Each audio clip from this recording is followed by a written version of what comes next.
तुम क्यों चाय बना रही हो? बुआ सरवरी कहाँ है? तबीयत खराब है उसकी।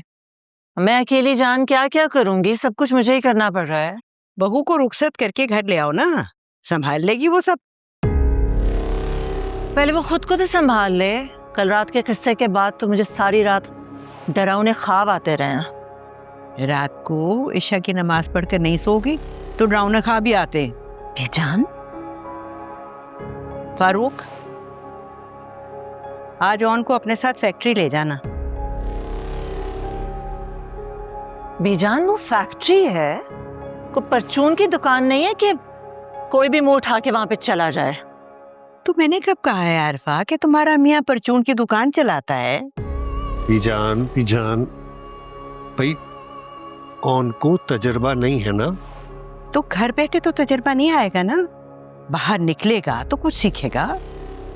बस आज से ऑन फैक्ट्री जाएगा। बीजान, मेरा इंटरव्यू बहुत अच्छा हुआ है, तो मेरी जॉब हो जाएगी। हाँ, तो जब कॉल आएगी तो फिर छोड़ देना, मगर तब तक तो फैक्ट्री जाओ ना। और तुम्हारी माँ का हिस्सा है इस फैक्ट्री में, कोई तुम पर एहसान नहीं कर रहा।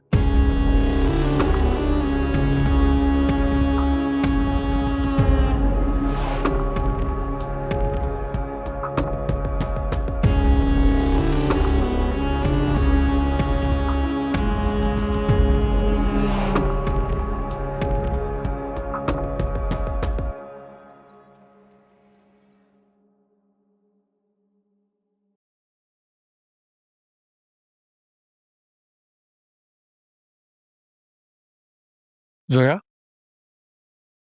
मुझे कुछ बात करनी है तुमसे।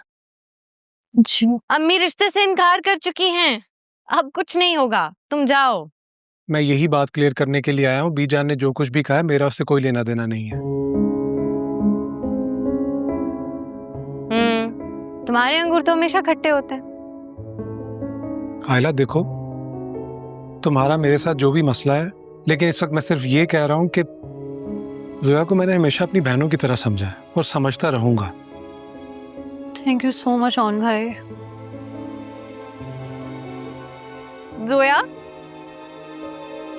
इससे कहो जाए यहां से। मेरा दिमाग मजीद खराब करने की जरूरत नहीं है, इसकी वजह से मेरा करियर पहले ही बर्बाद हो रहा है। मेरी वजह से तो सिर्फ तुम्हारा करियर बर्बाद हो रहा है, जिसकी वजह से तुम्हारी पूरी जिंदगी बर्बाद हो रही है। उसके बारे में भी थोड़ा गौर कर लो।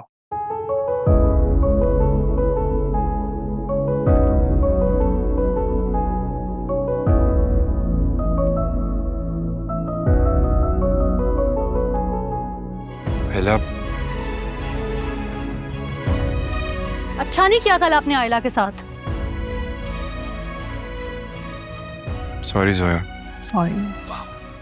मम्मी का पता तो है,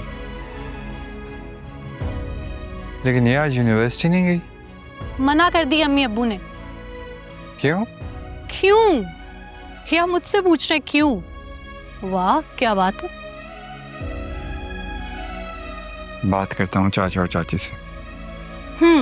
लेकिन उससे पहले ना ताई अम्मा से परमिशन जरूर ले लीजिएगा, फिर आप पता ना अपनी अम्मी का। तुम अभी तक फैक्ट्री नहीं गए हो? मम्मी बस मैं जा रहा था, ये जोया ने रोक लिया। पता नहीं इस घर में क्या जादुई तवानाई है कि जो यहाँ आता है अटक के ही रह जाता है। जाओ।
मुझे तो यकीन ही नहीं आ रहा कि ऑन फैक्ट्री की लो, तो तुम भी ऑन को बाकियों की तरह से गैर जिम्मेदार समझती हो? अरे अब तो 15 दिन हो गए हैं उसको फैक्ट्री जाते हुए।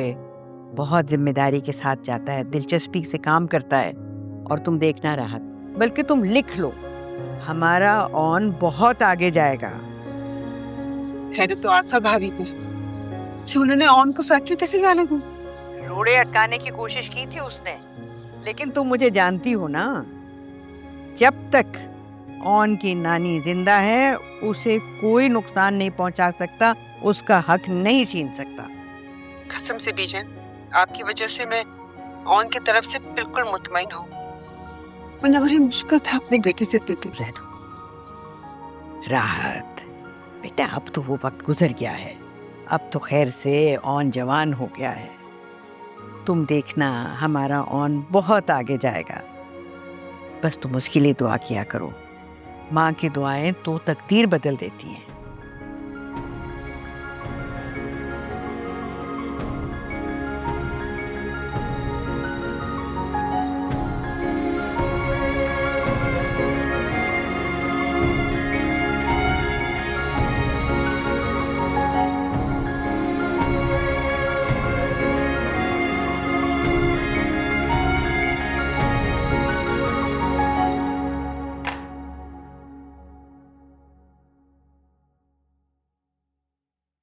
क्या हुआ? नहीं खाया कुछ? जो खाती है वॉमिट हो जाता है। एक हफ्ते से इस लड़की से कह रही हूँ कि डॉक्टर के पास चलो, लेकिन नहीं, किसी की सुननी नहीं है। अभी फिर उसने भी तो स्ट्रेस लिया हुआ है ना यूनिवर्सिटी ना जाने का। तो फिर ऐसी हरकत नहीं करनी चाहिए थी ना। अच्छा अम्मी, अब आप लोग भी बस कर दें। 2 हफ्ते हो चुके हैं इस बात को, और अब तो सेमेस्टर भी खत्म होने वाला है उसका। माँ बाप जो भी करते हैं ना, औलाद के भले के लिए करते हैं। अम्मी वैसे इतनी बड़ी बात थी नहीं जितनी आप लोगों ने मिलकर बना दी है। जाए जाकर शक्ल देखें उसकी, 15 दिन में कैसा मुंह निकल आया उसका, और ऊपर से फूड पॉइजनिंग हो गया उसको।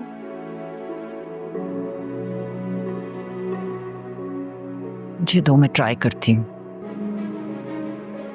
डॉक्टर के यहाँ चले जाते तो ये दिन ना देखना पड़ता। हमारे क्लास फेलोज तो तुम्हारे बारे में पूछते पूछते थकते नहीं हैं, पर ऑनेस्टली मैं बहाने बना बना कर थक गई हूँ कि तुम क्यों नहीं आ रही हो। तो बता दो ना मेरी तबीयत खराब है, अब तो बहाना भी नहीं है।